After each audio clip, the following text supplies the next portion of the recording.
요한복음 14장 13절 14절 말씀. 요한복음 14장 13절 14절 말씀 같이 읽습니다. 시작. 너희가 내 이름으로 무엇을 구하든지 내가 행하리니 이는 아버지로 말하여금 아들로 말미암아 영광을 받으시게 하려 함이라. 내 이름으로 무엇이든지 내게 구하면 내가 시행하리라. 아멘. 중직자가 아니신 분들도 계시겠지만 집사님 이상이면 누구나 다 예배에서 기도로 섬기기 때문에 기도 어떻게 하는지 이미 아시겠지만 또 배우셨겠지만 한 번 더 정리하는 게 필요합니다.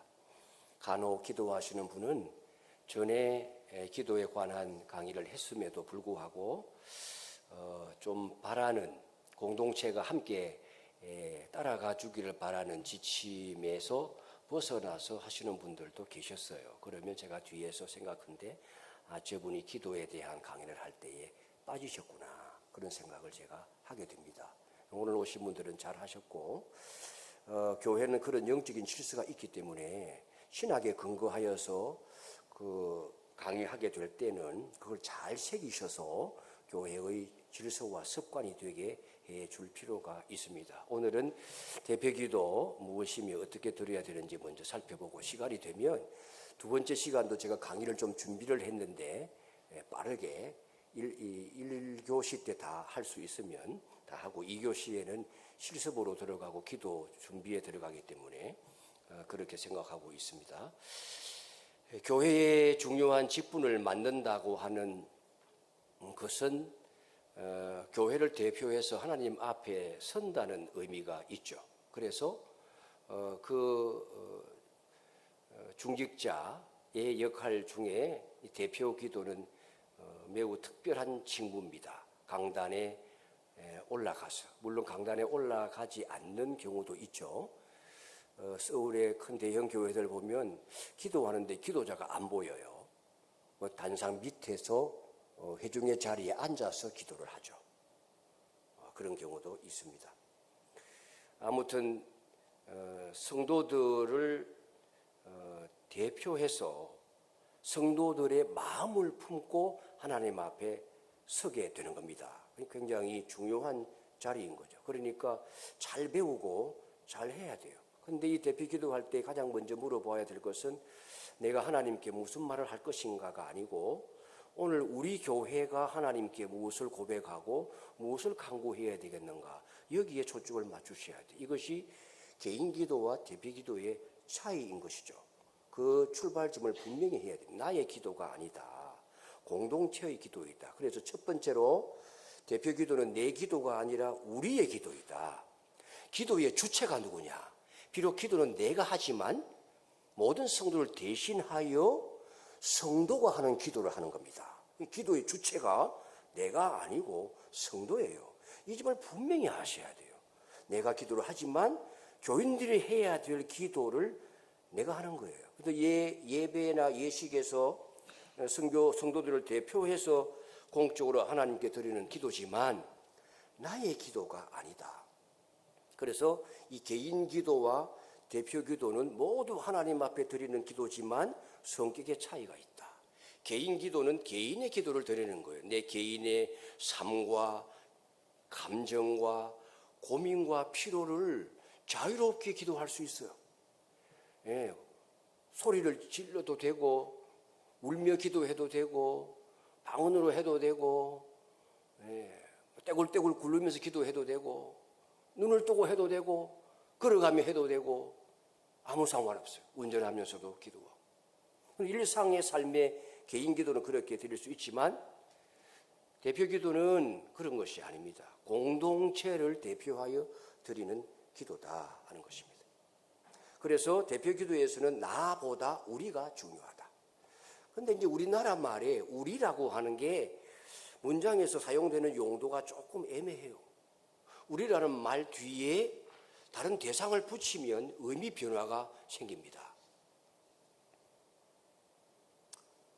우리 교회를, 우리 성도를, 혹은 저희 교회를, 저희 성도를 이렇게 기도할 수 있는데 우리 어린이들을, 우리 성도들을 이렇게 되면 약간 의미가 바뀔 수가 있어요. 내 기도가 아니고 내가 그들을 위하여 기도하는 것처럼 의미가 변화되어져요. 그러니까 용어를 잘 사용하셔야 됩니다. 대표 기도는 하나님을 의식하면서도 동시에 회중과 함께 기도드리는 것이기 때문에 회중을 의식해야 돼요. 여기에서 오해를 하시면 안 돼요. 기도의 대상은 분명히 하나님이시고 하나님을 의식해야 되지만 내 기도가 아니기 때문에 다른 사람을 의식해야 돼요. 즉 그분도 내가 기도하면 아멘 할 수 있는 내용으로 기도 내용을 담아야 되는 거기 때문에 남을 의식해야 되는 거예요. 남이 누굽니까? 우리 성도들이에요. 여러분 기도하게 될 때에, 대표 기도를 드리게 될 때에 회중들의 기도의 아멘의 소리가 각각 달라요. 거의 참석하는 성도들의 수는 비슷한데 아멘 할 때 아멘의 소리가 큰 기도자가 있고 기도 소리가, 아멘의 소리가 적은 기도자가 있어요. 저는 혼자 그 의구심을 가져요. 저 기도에 왜 교인들의 아멘의 소리가 적을까? 마음에 와닿지 않나? 자기의 기도가 아니라고 생각하는가? 이런 질문을 던져요. 만약 그러하다면 기도하는 자가 청중의 마음에 들어가 그들이 해야 될 기도를 대신해 주지 못한 것일 수도 있는 겁니다. 그래서 공동체의 사정을 품고 그들의 기도를 드려야 돼요. 자신의 사정을 가지고 강단에 올라가는 것이 아니고 모든 성도가 저 끝에서부터 저 끝까지 앉아있는 성도가 내가 기도하게 될 때에 저게 내 기도야. 내가 저걸 정말 바라고 있어. 라는 마음으로 아멘 할 수 있는 내용으로 기도해야 되는 겁니다. 근데 이제 오늘 기도하시는 분 기도 들어보셨죠? 제가 곰곰이 기도하면서도 내용을 분석을 했어요. 잘 하시더라고요. 예. 근데 이제 우리 성도들을 함께하여 주옵소서 이렇게 기도를 하면 그거는 내가 어떻게 되는 거예요? 성도의 기도가 아니라 성도들을 위한 기도가 되는 거죠. 목사는 목회 기도로 축복군을 가지고 그렇게 기도를 합니다. 누구나 다 축복 기도를 할 수 있죠. 그러나 공적 예배에서의 대표 기도는 내가 누구를 위하여 기도하는 게 아니라 내가 기도할 수 있죠. 우리 청중들이 아멘할 수 있는 내용의 기도를 해줘야 되기 때문에 그 용어 선택에도 조심을 하셔야 되는 겁니다. 특별히 교회 학교에서 교사들이 기도할 때에 누구 기도로 하는 거예요? 내 기도로 하는 거예요? 내가 학생들을 위하여 기도하는 거예요? 학생이 해야 될 기도를 교사가 대표로 하고 있는 거예요? 이 개념 정리가 안 되는 선생님들은 자기가 아이들을 위해서 기도하고 있어요. 우리 어린 친구들 오늘도 예배 드리러 왔어요. 가 아니고 하나님 우리가 오늘도 주님 앞에 예배 드리러 왔어요 라고 해야 청중에 앉아있는 아이의 기도가 되는 거죠. 그 대상을 분명하게 의식하시되 그 기도의 용어를 잘 선택하셔야 됩니다. 내 기도가 아니라 우리의 기도다. 그러면 여러분이 기도문을 만들 때 용어가 벌써 하나 고칠 게 나오죠. 네. 그 다음에 대표 기도는 사람에게 하는 말이 아니라 하나님께 드리는 기도다. 기도의 대상이죠. 기도의 대상. 그래서 먼저 하나님의 성호를 불러야 돼요. 기도할 때에 하나님의 이름을 불러야 돼요. 근데 누구에게 기도하는지 물론 우리가 의식적으로는 알고 있죠. 그런데 어떤 분은 하나님의 성호를 안 부르고 바로 들어가요. 누구에게 기도하는 것인지 형식적으로는 알 수가 없어요.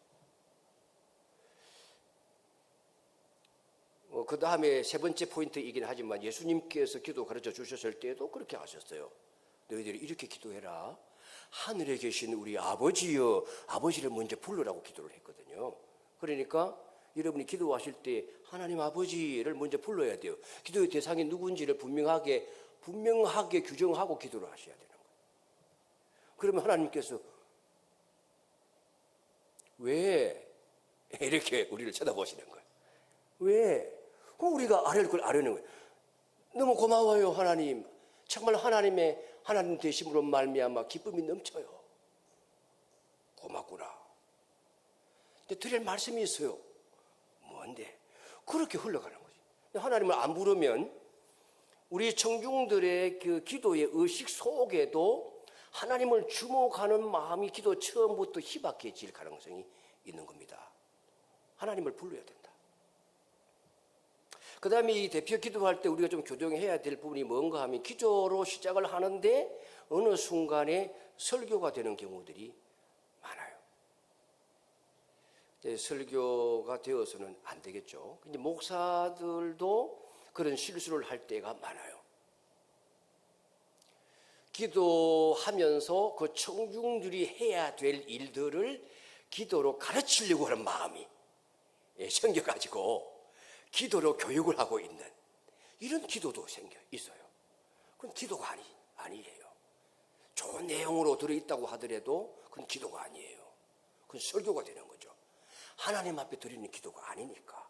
청중들에게 들으라고 하는 이야기고 청중들에게 각성하라고 말하는 이야기니까.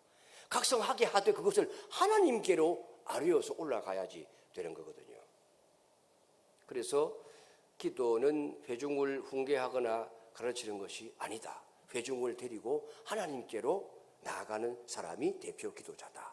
그래서 기도의 방향은 언제나 하나님을 향해야 된다. 그 다음에 세 번째, 예수님께서 가르쳐 주신 기도가 대표 기도의 중요한 기준이 됩니다. 먼저 하나님을 바라보라 하는 거예요. 지금 말씀드린 것과 중복이 됩니다. 그래서 대표 기도는 처음부터 우리의 문제를 쏟아놓는 것이 아니라 하나님을 바라보면서 시작을 하고 그 다음에 그 하나님의 그 주의를 끄는 속에서 그 다음에 필요한 것들을 구하고 죄 용서를 구하고 시험과 악에서의 보호를 구하는 것입니다. 중요한 기준, 하나님을 먼저 바라보면서 나가야 된다. 네 번째, 대표 기도에는 영적인 질서가 필요합니다.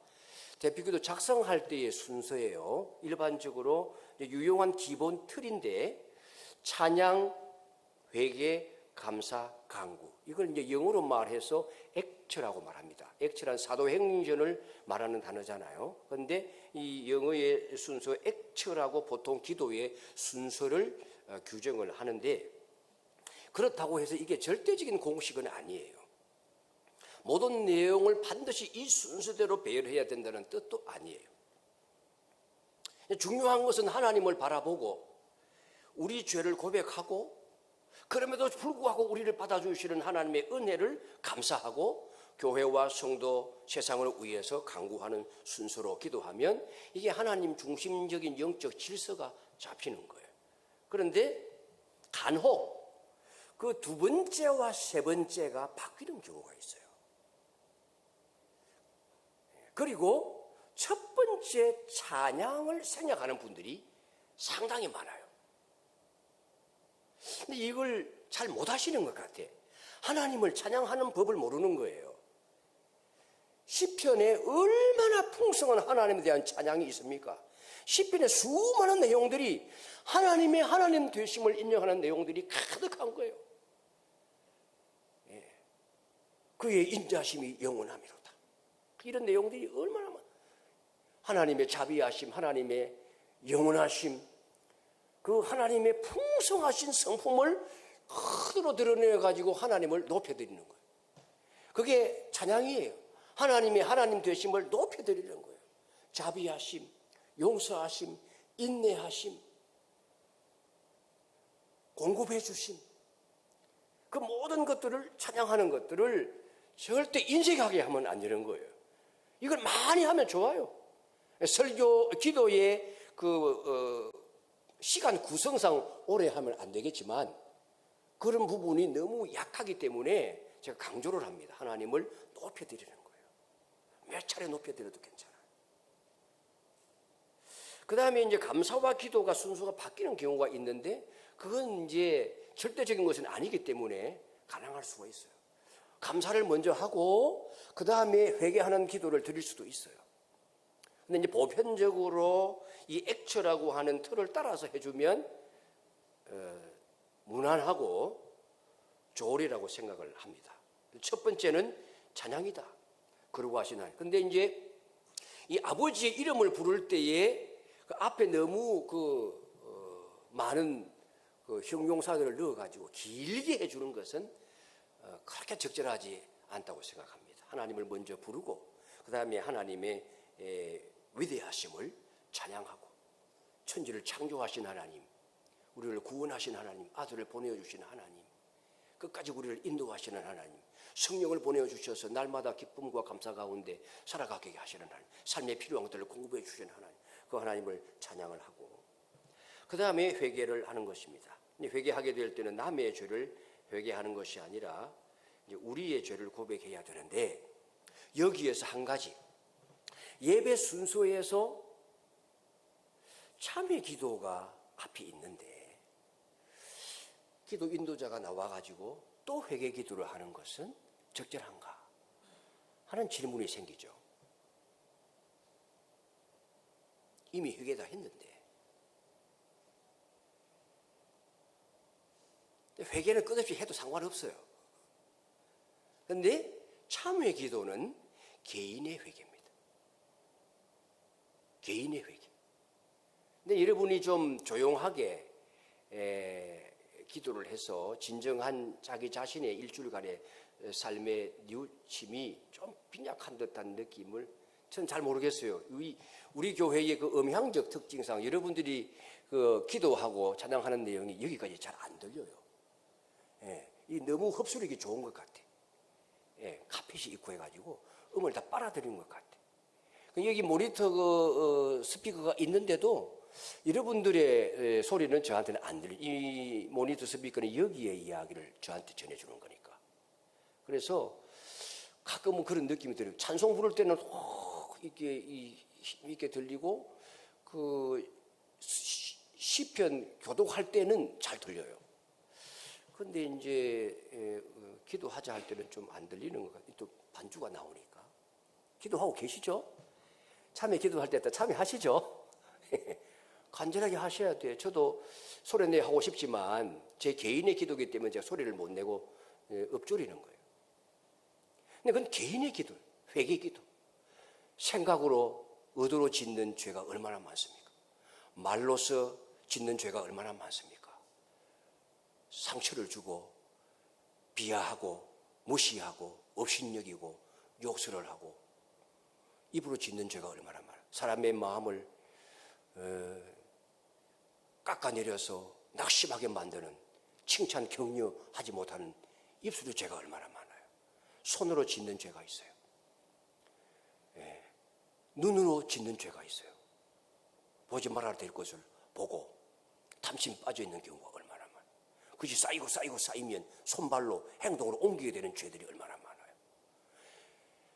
삶으로 행동으로 짓는 죄가 많은 겁니다. 삶의 게으름과 나태함으로 사랑하지 아니하고 용서하지 아니하고 겸손하지 아니하고 숨기지 아니하고 나누지 않고 욕심부리고 베풀지 않고 얼마나 죄가 많습니까? 일주일 동안 살며 짓는 죄가 얼마나 많아요. 그걸 회개하는, 그 개인의 기도를 회개를 하는 거예요. 그러나 여기 와서 대표 기도를 드릴 때의 회개는 공동체적인 회개가 돼야 되는 거예요. 그래서 고민을 많이 하셔야 돼요. 우리 교회가 해야 될 회개. 오늘 낮에도 말씀을 드렸잖아요. 우리 교회의 약점이 뭐냐, 못하고 있는 부분이 뭐냐, 우리가 지역사회를 섬기고 있느냐. 사랑의 탑쌓기 해가지고 가을이 되어지면 그 한 번 해주는 거 쌀 그 몇 포대는 아니지만 뭐 구제 얼마 하지도 않아요. 성교하지만 우리 교회에 부족한 부분이 많단 말이에요. 하나님, 우리 교회가 아직도 약해요. 사랑을 제대로 실천하지 못해요. 공동체적으로 지역사회를 섬길 수 있는 이런 부분에 미흡한 부분들을 용서해 주세요. 그리고 새 힘을 주세요. 기도할 수 있잖아요. 그래서 이게 회개라고 하는 순수가 참회 기도가 있는데도 또 들어가야 되나 하는 문제 때문에 너무 고민할 필요는 없어요. 그러나 기도문을 작성하시게 될 때에 이미 개인의 회개는 했으니 공동체적인 회개를 어떻게 담아야 하는가, 이걸 여러분이 고민을 해 주셔야 된다고 생각을 합니다. 그 다음에 세 번째는 감사죠. 우리를 버리지 아니하시고 용서하시고 붙들어 주시는 하나님의 은혜를 바라보면서 감사해야 되고, 감사해야 될 일들이 얼마나 많습니까? 구원받은 은혜는 기본적인 감사요.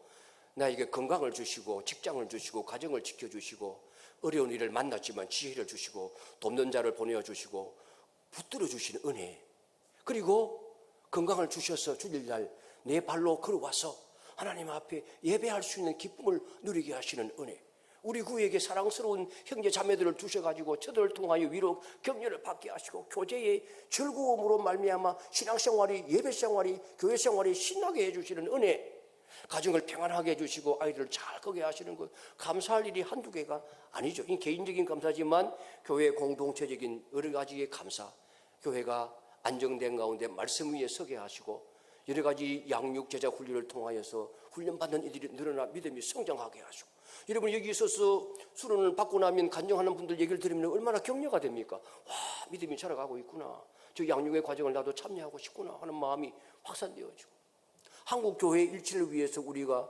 헌금을 하고 교단을 섬기고 선교사들을 파송하고 기도하고 후원하고 교회가 부흥하고, 감사하지 않습니까?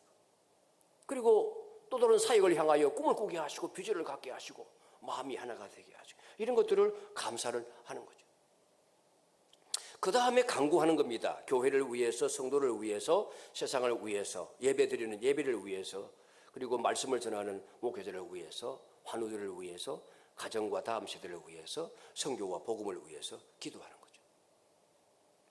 저는 기도할 때 왜 대표 기도자들이 주일날 꼭 성가대를 위하여 기도하는지 모르겠어요. 왜 하는 거예요?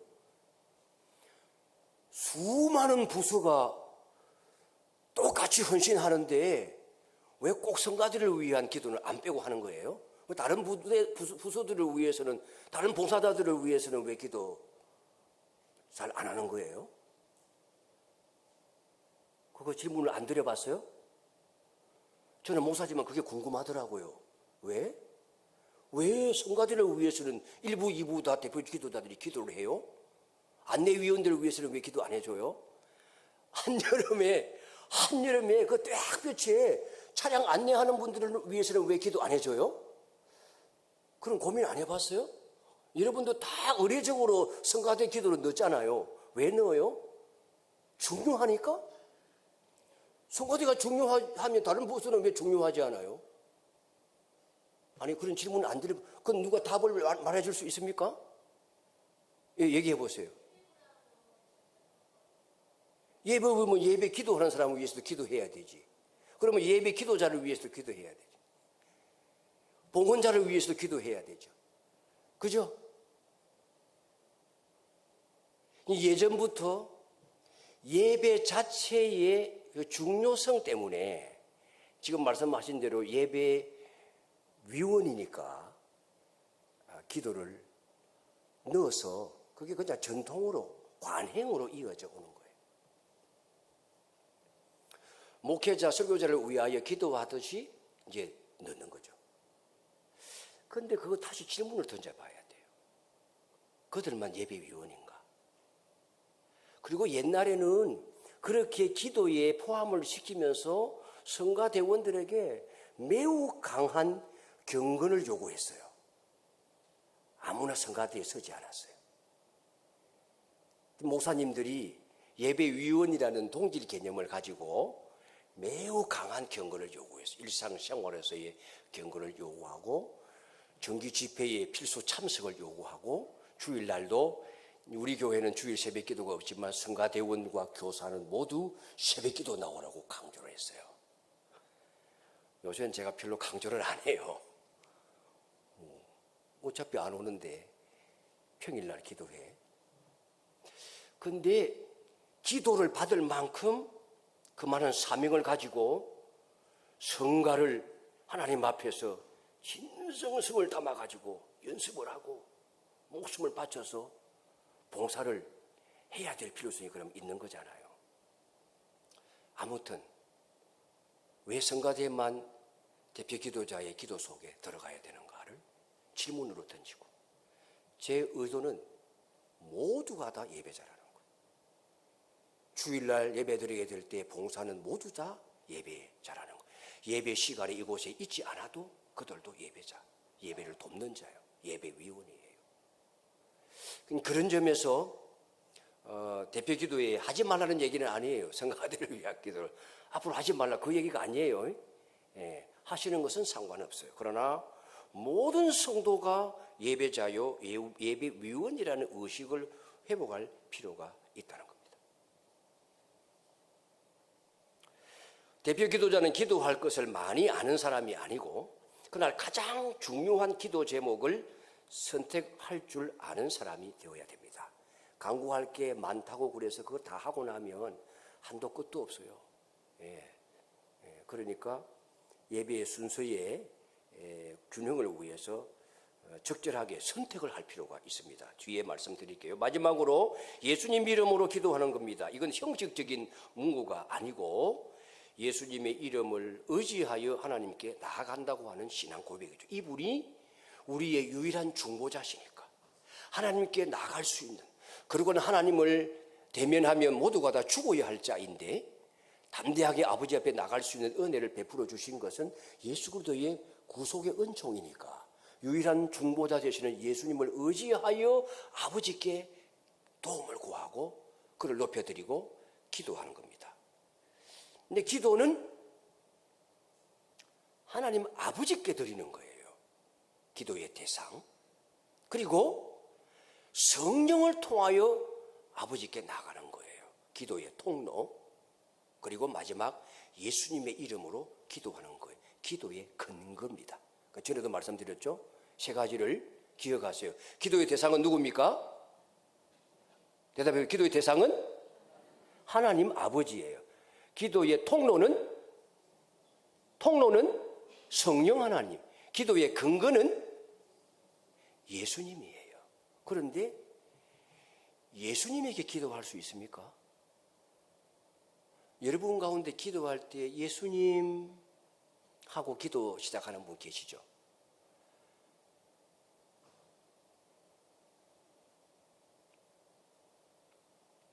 문제 전혀 없죠? 삼위일체 하나님이시니까. 그러나 신학적으로, 논리적으로, 교육학적으로는 이론이 정립이 돼야 되는 거예요. 기도는 하나님 아버지에게 하는 것이므로 하나님 아버지를 불러야 돼요. 그리고 기도의 근거는 예수님이므로 예수님의 이름으로 마무리하는 건데, 그 예수님을 앞에다가 두면 논리상 맞지가 않는 거예요. 그러니까 삼위일체의 개념이 잘 정립이 되어져야 되는데, 이제 이런 기도를 누가 많이 드리는가 하면 교회 학교 선생님들이 어린이들 앞에서 기도할 때에 예수님 고마워요 이렇게 기도를 드립니다. 그러면 삼위일체 하나님의 그 존재 양식은 신비롭지만 그분들의 기능과 역할이 있거든요. 권위는 대등하지만 일체이시면서도 구분이 되거든요. 이 문제에 삼위일체적인 신학에 혼란이 오는 거예요. 예수님 하고 기도하는데 마지막에도 예수님 이름으로 기도합니다. 이 뭐가 좀 안 맞잖아요, 논리적으로. 그러니까 얼마든지 심정적으로는 이해가 되지만 이런 부분에서 정리가 될 필요가 있다. 그러니까 이 어린 예배에서 기도하는데 예수님 하고 기도하는 분이 계시면 저는 약간 오그라드는 느낌이 마지막에 또 예수님 이름으로 기도할 텐데 그런 생각이 들어요. 틀린 거라고 말하기는 곤란하지만 논리적으로 맞게 기도하면 좋겠다. 그런데 어린이들의 경우에는 하나님의 개념 자체가, 신의 개념 자체가 너무 추상적이에요. 그런데 예수님은 그 하나님이 사람의 몸을 입고 오셔서 눈에 보이게끔 손으로 만질 수 있고 어린아이를 안으시고 대화를 나누시는 분이라고 하니까, 물론 그 예수님의 모습을 그린 상상도들이 있긴 하지만 그래도 그 상상도가 추상적인 사고를 못하는 구체적인 경험에 의해서만 아는 수준의 정신 연령의 아이들에게는 좀 도움이 되는 거예요. 사람으로 오셨으니까 예수님을 사람으로 이해할 때는 도움이 되는 거예요. 그러니까 누구에게 기도해야 돼? 그러면 하나님이신 하나님의 아들이신 예수님께 기도함으로써 하나님께 기도한다는 교육을 시킬 수가 있는 거죠. 그렇다면 예수님하고 기도할 수 있는 연령의 대상은 그냥 교육적인 관점에서 양보를 해서, 일시적으로 양보해서 얘들이 신에 대한 개념이, 존재 개념이 분명하게 추상적인 세계까지도 이해해 갈 수 있는 연령대가 될 때까지는 시간적인 일시적인 교육적인 관점에서 양보를 해서 예수님하고 기도를 해도 될 수는 있겠다. 그건 일시적인 양보이지 계속해서 그렇게 기도를 가르치면 안 되고, 이제 추상적 개념이 형성될 때는 애들한테 가르쳐야 되죠. 하나님은 삼위일체셔. 근데 아버지에게 기도를 드리는 거야. 그리고 성령을 통하여 예수님의 이름으로 기도를 드려야지 맞는 거야. 이렇게 가르쳐야 되죠. 그래서 교회 학교 선생님들이 이런 부분에서 잘 이해를 하셔야 돼요. 그래서 예수님하고 기도를 시작할 수는 있으나 이제 아이들의 추상적인 사고가 형성되고 나면, 제가 예전에는 그 한 1, 2, 3학년까지는 좀 수상적 사고가 안 되지 않나 그랬는데, 정확하게는 제 교육학적으로 심리적으로 잘 모르겠어요. 어떤 경우에는 12살까지는 추상적 사고가 잘 안 된다고 하는데, 그보다 더 인력이 낮아지겠죠. 그래서 유년부 정도까지는 뭐 예수님하고 기도해도 되지만 그래도 가능한 한 하나님 아버지께 기도하는 거란다 하고 가르치고, 그렇게 기도할 수 있도록 교육하는 것도 필요하지 않나 하는 생각이 듭니다. 그 다음에 대표 기도는 5번째, 짧지만 깊어야 된다. 이게 가장 좀 교정이 되어져야 될 부분이에요. 기도의 길이. 긴 기도가 반드시 좋은 기도는 아닙니다. 주일 예배의 대표 기도라고 하면 한 3분 정도면 충분합니다. 충분히 3분 동안에 깊이 기도할 수가 있습니다. 말하고 싶은 것이 10가지라고 한다면 오늘 기도하기에 우리 성도님들의 그 영적인 상태와 교회의 상황을 볼 때에 한 3가지만 딱 골라서 선택을 해서 기도문에다가 넣고 기도를 잘 선택하는 사람이 되어야 됩니다. 그래서 대표 기도자의 12가지 실제적인 자세, 제가 정리를 해보았습니다. 첫째, 하나님을 의식하면서 동시에 회중이 함께 기도할 수 있도록 기도해야 된다. 둘째, 회중의 영적 상태를 품어야 된다. 내 심령 상태만 반영하면 안 됩니다. 지금 교회에 흘러가는 영적인 흐름, 그리고 여러 가지의 목회적인 일정, 교회의 여러 가지 사역들도 고려하면서 그 성도들이 어떤 상태에 있을지, 자녀를 가진 부모는 어떤 상태에 있을지, 여름 성경학교를 한다는데, 수련회를 간다는데, 또 뭐 특별 새벽 기도회가 있다는데, 거기에 따라서 성도들의 영적인 상태가 시즌에 따라서 달라질 거예요. 그리고 나라의 사회적인 상황이나 여러 가지 흐름에 따라서도 우리 성도들의 심령은 똑같은 국민적인 정서를 가지고 있기 때문에 영적인 흐름도 비슷할 수가 있습니다. 이런 상황을 살펴봐야 되고, 그 다음에 여러 사정을 너무 자세하게 설명하지 말고 간략하게 구해야 되고, 회중에게 위로와 힘을 주며 하나되게 하는 기도를 드려야 된다. 이 부분도 우리가 낙심했을 때는 낙심한 내용이 기도 안에 들어갈 필요는 있어요. 그런데 우리 모든 성도가 주일날 교회에 나올 때에, 그리고 모든 성도가 한 주간을 지내게 될 때 모두가 다 지치고 쓰러지고 실패하고 죄를 짓고 좌절한 건 아니에요. 근데 대표 기도하게 될 때에 우리가 한 주간 동안에 실패하고 넘어지고 그런 어떤 그 조금 부정적인 생각을 갖게 만드는 표현들을 이제 쓰는 것이 적절한가 하는 생각을 할 때가 많아요.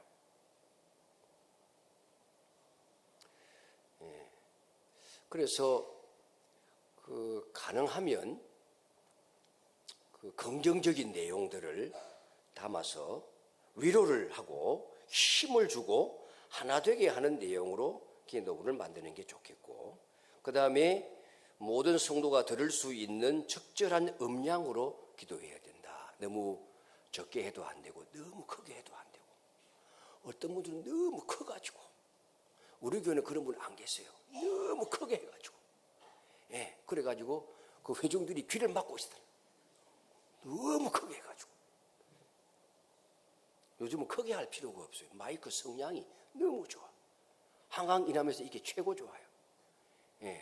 거리가 떨어져도 여러분이 다 들리잖아요.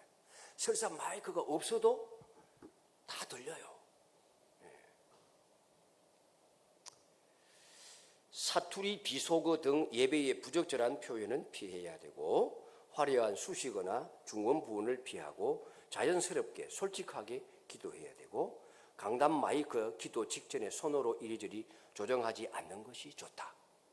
우리 교회는 그래 하는 분이 거의 없습니다. 저도 거의 마이크를 손으로 만지지 않습니다. 가끔 이게 이제 앞으로 가 있으면 제가 앞으로 당기는 경우는 있는데, 키가 큰 분이 오셔도 이 마이크의 흡입이 아주 성향이 좋기 때문에, 성능이 좋기 때문에 다 빨아들여요.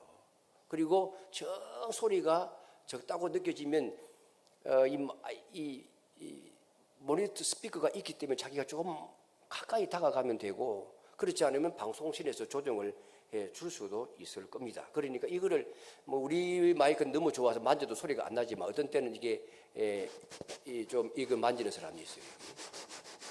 그래서 잡음을 만들 필요는 없고 우리 소리를 충분히 흡수하고 있는 좋은 마이크다. 근데 간혹 그렇지 않은 교회도 있기는 있습니다.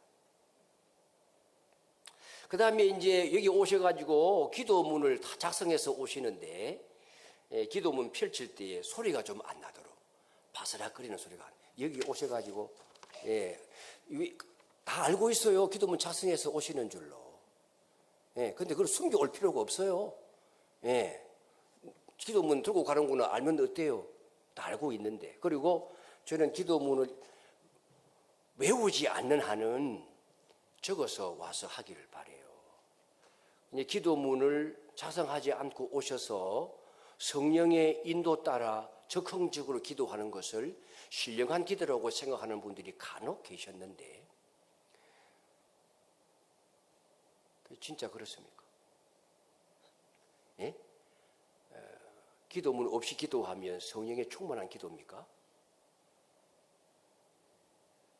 오히려 아닌 경우가 저는 많아요. 중원부원하면서 왔다 갔다 하고 실수하고 앞뒤가 뒤바뀌고. 그건 개인적으로 그래 할 수 있는 거예요. 아무 상관없어요. 찬양이 뒤로 가도 되고 회개가 앞에 와도 되고 강구가 뒤죽박죽이어도 상관없어요. 근데 공예배 대표 기도는 그렇게 하면 안 되죠. 모든 사람들의 기도이므로 정말 신중하게 기도해서 기도문을 만들 때 얼마나 기도를 많이 합니까? 또 다듬고 또 다듬고, 성령께서 더 들어가야 될 내용이 있으면 또 깨닫게 해주시면 수정을 하고, 그래서 완성된 기도문을 외우면 최상이지만, 또 외우다가 잠깐 주의가 부주의해가지고 틀려버리면 이게 큰일 나는 거예요. 그러니까 저거 오셔가지고 기도해도 얼마든지 성령의 충만한 기도가 될 수 있습니다. 기도를 그렇게 해주셔야 되고, 마지막에 갑자기 기도를 서둘러 끝내지 말아야 됩니다. 어떤 분들 예수님의 이름으로 기도합니다 또 생략하는 분들도 계십니다. 당황하셔가지고. 그 다음에 기도 전 찬송 끝나갈 때에 미리 준비해서 예배의 흐름을 끊지 않도록 해준다. 찬송 부를 때에 저나 누구나 사회하시는 분들이 이 공단을 비켜주잖아요. 기도자가 미리 오셔서 인터벌이 없도록 예배가 매끄럽게 물 흐르듯 흘러가서 청중들이 예배 의식이 잠깐이라도 멈추지 않고 계속 고양되어질 수 있도록 돕는 의미에서 이어가는 거예요. 예. 그래서 한참 서 계시다가 들어가고 난 다음에 나오시면 안 되고 나와서 계셔도 괜찮은 거예요. 너무 일찍 나오시면 안 되지만 보통은 마지막 찬송, 마지막 단락을 찬송하게 될 때에 비켜주기 때문에 아멘 하면서 나오셔도 충분히 여기까지 오실 수가 있거든요. 그래서 미리 오셔가지고 예배 흐름을 끊지 않는 게 좋고, 그 다음에 기도 직전에 별도의 성경 구절을 읽거나 장황하게 인용해서 기도의 시작을 늦추시면 안 됩니다. 아직도 그렇게 하시는 분이 계세요. 제가 개인적으로 얘기를 못 하겠어요. 장로님들이 가서 말씀을 해주세요. 목사님이 그 대표 기도할 때에 교육 2번이나 그래 하셔서 그게 안 하는 게 좋대. 왜 성경 구절을 읽죠? 기도하기 전에. 기도는 누구에게 하는 것입니까? 하나님에게 하는 건데 하나님이 하신 말씀을 왜 되돌려 주는 거예요? 왜 성경 구절을 읽는 거예요? 우리 들으라고? 그럼 나한테 하는 거잖아요. 청중에게 기도하는 거잖아요. 왜 성경을 읽어요? 청중 보고 들으라는 거잖아요. 청중이 기도 대상입니까? 아니죠. 그럼 그분은 뭐라고 말을 할까요? 하나님께 기도하는 건데 하나님이 하신 말씀을 왜 하나님께 되돌려 드리는 거예요? 무례한 거죠. 우리나라의 한 선교 단체가 암송을 중시하는 단체가 있었어요. 그분들이 그 선교 단체, 유사교회인, 교회가 아닌 유사교회 단체인 선교 단체가 그것을 시작한 것으로 저는 알고 있습니다. 그래서 그분들이 이걸 퍼뜨린 거예요. 근데 좋아 보이거든, 뭔가. 기도하기 전에 암송을 한 구절 싹 하는 거야. 멋있어 보였나 봐요. 교회에 거기서 스며 들어와가지고 따라하는 거예요. 좋은 습관이 아니에요. 제 얘기 들어보니까 설득이 안 됩니까? 기도는 하나님께 하는 건데 왜 하나님이 하신 말씀을 되돌려 올리느냐고요. 그럼 우리 들으라고 하는 거잖아요. 그러면 기도가 교육이에요? 아니죠. 기도를 성경적 내용으로 하는 것은 좋아요. 그래서 기도 안에 말씀을 인용하기도 하는 거죠. 많이 인용하면 안 되는 거예요. 그러나 성경 속에 있는 하나님의 약속을 가지고 기도해라는 것이지 성경적인 기도를 하라고 하는 것은 성경 구절을 기도하기 전에 외우는 것은 그와는 다른 성격이에요. 그래서 우리 성도님들이 이렇게까지 제가 교육을 했는데 이제 대표 기도할 때 성경 구절을 외우면 상당히 민망하게 되는 상황이 발생을 할 거예요. 그분들 그렇게 하시기 전에 친숙한 분들이 빨리 찾아가셔서 교육을 하세요. 목사님이 지금 2번째 강조하셔서 그러니까 다음에는 그래 안 하는 게 좋을 거야. 전 교인이 이미 인식이 형성되어져 있어. 이상하게 볼 수가 있으니까 조심하는 게 좋다. 그렇게 얘기해 주시기를 바랍니다. 이런 사소하게 보이지만 이제 실제 강단에서는 매우 중요한 거예요. 전 교회의 성도들의 예배의 영성을 하나로 만들고 회복시키는 데 도움이 되는 겁니다. 자, 2교시 강의 제가 빨리 하고 마칩니다. 자, 대표 기도문 어떻게 작성할 것인가? 오늘 이제 여러분이 작성을 해 들어가실 건데 먼저 예배를 분석해야 돼. 즉, 내 기도하는 자리가 무슨 예배의 자리인가? 주일 예배, 낮 예배인가? 오후 예배인가? 수요 기도회인가? 금요 기도회인가? 우리는 수요일과 금요일은 기도회라는 이름을 붙입니다. 예배의 형식을 빌은 기도회예요. 정식 예배의 모든 요소를 다 갖추고 있지는 않기 때문에 기도회로 이름을 붙입니다. 그리고 기도회이기 때문에 그 성격이 좀 달라요. 주일 정기 집회인 예배하고는 성격이 다르죠. 약식이에요. 그리고 기도가 좀 중심이 돼요. 그래서 합심하여 드리는 기도의 시간들이 주일 낮 예배 시간보다 더 긴 거죠. 오후 예배보다도 더 길기도 한 거죠. 자, 이 예배가 구역 모임의 기도인지 신방 갔을 때의 기도인지 식사할 때의 기도인지에 따라서 기도 내용이 다르고 기도의 시간도 달라요. 식사 기도하라고 하면 길게 기도하면 좀 덕이 안 되죠.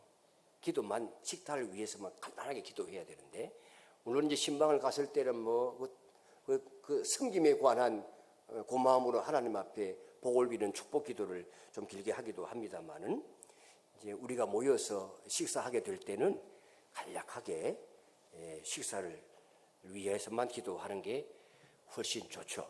그래서 예배 성격에 따라서 기도 내용도 달라져야 된다. 주일 낮 예배는 아무래도 교회 전체 공동체를 품는 포괄적인 기도를 해야 되고, 이제 기도회라고 하면 좀 더 구체적인 삶의 영역으로 들어가서, 그리고 우리의 환우들의 이름도 불러가면서 얼마든지 기도할 수가 있어요. 그리고 교회가 가지고 있는 추진하고 있고 지향해야 되는 여러 가지 사명을 가지고서 교회의 기도 제목을 구체적으로 담을 수도 있겠습니다. 구역 모임이라면 구역원들을 위하여 기도해야 되겠죠. 공동체의 가정과 삶을 반영할 수가 있는 거죠. 근데 기도문은 예배보다 먼저 준비될 필요가 있는 겁니다. 그 다음에 처음부터 긴 기도문을 쓰지 마시고, 아까 말씀드렸던 그 액처, 찬양, 회개, 감사, 간구, 마지막 예수님의 이름으로 기도합니다. 이 네 가지의 구성 요소에서 한 줄씩만 쓰는 거예요. 그러면 그렇게만 써도 4줄, 5줄이 되지 않습니까? 그것만 해도 충분해요. 여러분들 그 A4 용지 기도하게 될 때 한 페이지 꽉 채우면 안 됩니다. 그 다음에 기도하는 속도가 너무 빨라도 안 되고 너무 느려도 안 되고, 대충 사람이 산봉하는 수준으로 이렇게 충분히 그 의휘를 이해할 수 있도록 기도를 하셔야지 되는데, 그 내용이 길어지면 안 되는 거거든요. 한 9포인트로 한다면 A4 용지 한 장, 11포인트로 한다면 A4 용지 한 장 정도만 빠르게 읽어도 3분이 될 거예요. 그럼 A4 용지 한 10포인트로 한다면 3분의 2 정도만 해도 충분히 3분이 지나가게 될 겁니다. 적절하게 이제 읽으셔야 되고, 그 다음에 나를 우리로 바꾸어야 되겠죠. 혹은 저희로 바꾸어야 되겠고, 그 다음에 기도문을 좀 더 말하는 문장으로 바꿀 필요가 있어요. 기도문은 논문이 아니고, 또 글로 읽을 때 아름다운 문장이어야 할 필요는 없지만은 입으로 기도할 때에 좋은 문장. 그래서 길게 이어지면 읽기도 어렵고, 또 회중들도 따라하기가 어렵기 때문에 간략간략하게 문장을 본문으로 서지 아니하고 짧은 한 문장씩 이어가도록 그렇게 기도문을 작성하는 것이 좋고, 그 다음에 반드시 삭제해야 될 표현들이 있습니다. 그 처음 기도 시작하실 때에 다 같이 기도하시겠습니다 하는 멘트를 꼭 하는 분이 계세요. 그 사용하지 않는 게 좋죠. 왜냐하면 주보의 순서가 다 나와 있고 사회자가 멘트를 하지 않아도 기도 순서인 줄을 다 알고 있기 때문에 이미 눈을 감고 기도할 준비를 하고 있는데, 다 같이 기도하시겠습니다 라고 하는 표현은 굳이 쓸 필요가 없는 사족이다. 그 다음에 정치적인 견해나 사회적인 논평을 직접적으로 넣지 않는 겁니다. 기도 안에서 그분의 정치적인 성향이 두드러지게 드러나는 분들이 계세요. 그 다음에 세상 사람들은 편안하게 쓰는 용어지만 교회에서는 적절치 않은 어휘들이 있어요.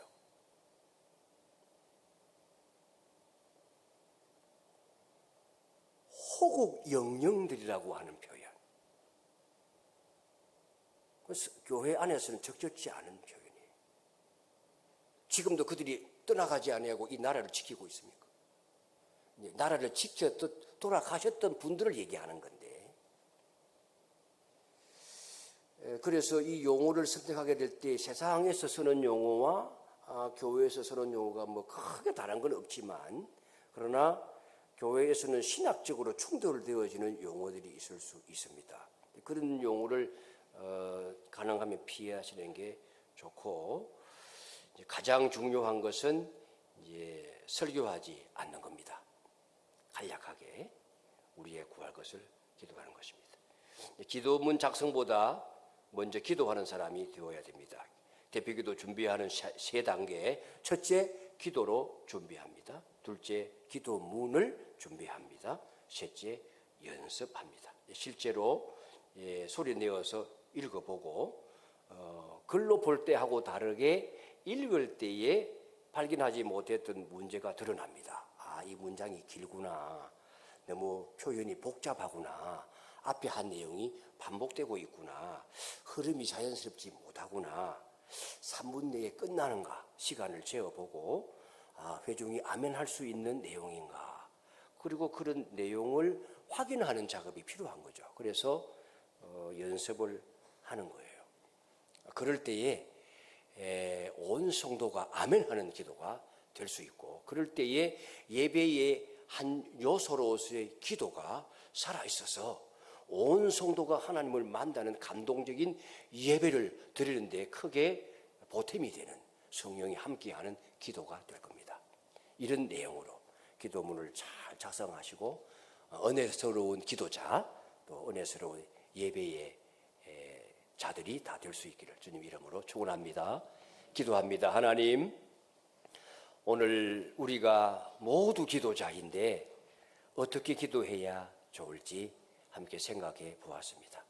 우리 주님께서 기도를 가르쳐 주셨기 때문에 기도는 배워야 하는 것임을 더욱더 깨닫고, 또 우리 주님께서 하늘에 계신 우리 아버지를 먼저 주목하라고 가르쳐 주신 사실을 우리가 유념하고 기도할 때마다 사람을 의식하되 사람이 대상이 아니라 천지를 지으신 하나님, 예수님의 이름으로 간구하면 응답하시는 그 하나님을 먼저 주목하고 바라보고 하나님께 기도하되 우리의 마음과 뜻과 정성을 다하여 하나님과 소통하는 그와 같은 기도를 드릴 수 있는 기도자들이 다 되게 하여 주시옵소서.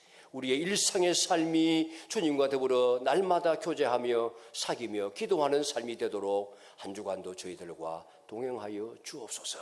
예수님의 이름으로 기도하옵나이다.